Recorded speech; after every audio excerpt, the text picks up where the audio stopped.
Next हम आते हैं विटामिन सी पे। ना विटामिन सी का लेने का फ़ायदा तब होता है विटामिन डी की तरह ही कि जब हमें सिम्टम्स नहीं आए हों उसके पहले ही हमने विटामिन सी को स्टार्ट कर दिया। तो take before symptoms starts, only then mainly effective. Guys मेरी राइटिंग को प्लीज़ माफ़ कर दीजिएगा, मैंने अभी नया नया लिखना स्टार्ट किया है एक टैब पे, तो उसमें मेरी राइटिंग ऐसी ही आती है। ठीक है, तो धीरे धीरे अपन इम्प्रूव करेंगे राइटिंग को। So pardon me for that. Now those discuss करते हैं अपन विटामिन सी का। प्रोफाइल एक्सिस का मतलब होता है कि अगर आपको डिजीज़ नहीं हुआ है उसके पहले से ही आप विटामिन सी ले रहे हैं प्रिवेंट करने के लिए उस चीज़ को, तो यहाँ पे वो चीज़ क्या है, वो कोविड है। कोविड को प्रिवेंट करने के लिए जो हम डोज ले सकते हैं वो है 500 मिलीग्राम पर डे लेना है एक बार, ओडी एक बार। ट्रीटमेंट जिनमें कोविड हो रखा है, माइल्ड केसेस हैं या मॉडरेट हैं, उनमें भी हम विटामिन सी दे रहे हैं और उनमें डोज जो दे रहे हैं वो 500 मिलीग्राम बीडी यानी कि 2 बार दे रहे हैं।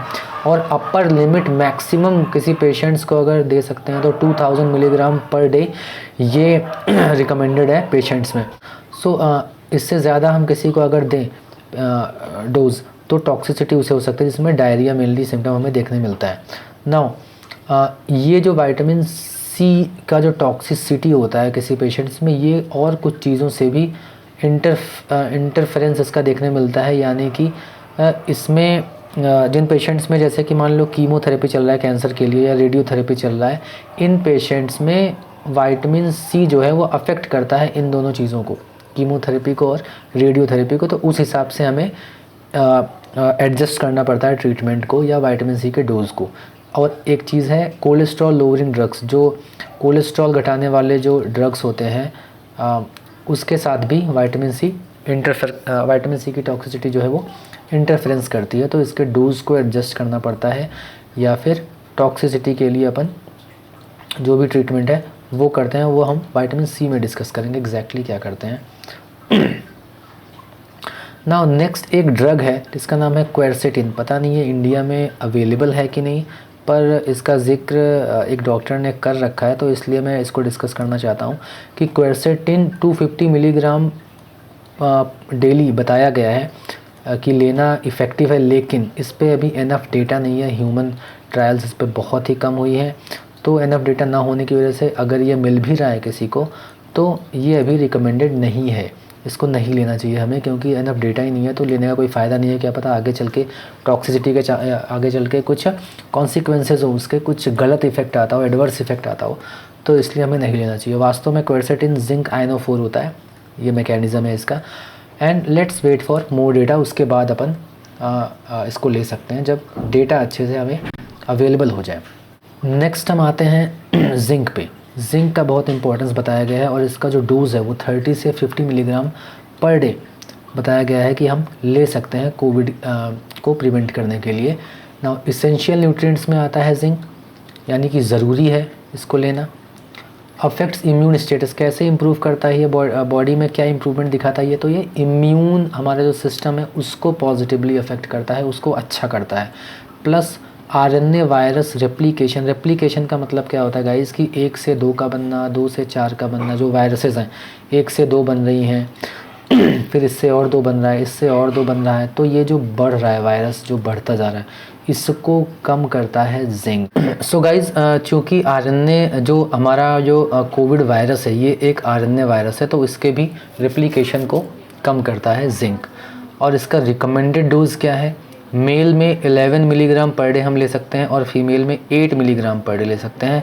और जिंक को मोर देन 9 और 10 मंथ्स नहीं लेना चाहिए, 9-10 मंथ से कम समय तक ही हमें लेना चाहिए, वरना इसके साइड इफ़ेक्ट्स काफ़ी आते हैं जिसमें कि कॉपर का लेवल घट सकता है बॉडी में, प्लस एनीमिया हो सकता है यानी कि खून की कमी हो सकती है, और प्लस न्यूरोलॉजिकल यानी दिमागी तौर पे कुछ सिम्टम्स मिल सकते हैं, नम्बनेस हो सकता है, स्पास्टिसिटी, मसल्स में स्पास्टिसिटी, ढंग से मूवमेंट नहीं कर पाता मसल, हार्डनेस हो जाती है, और प्लस स्टमक अपसेट हो सकता है पेशेंट्स में, यानी कि डायरिया वगैरह देखने मिल सकता है।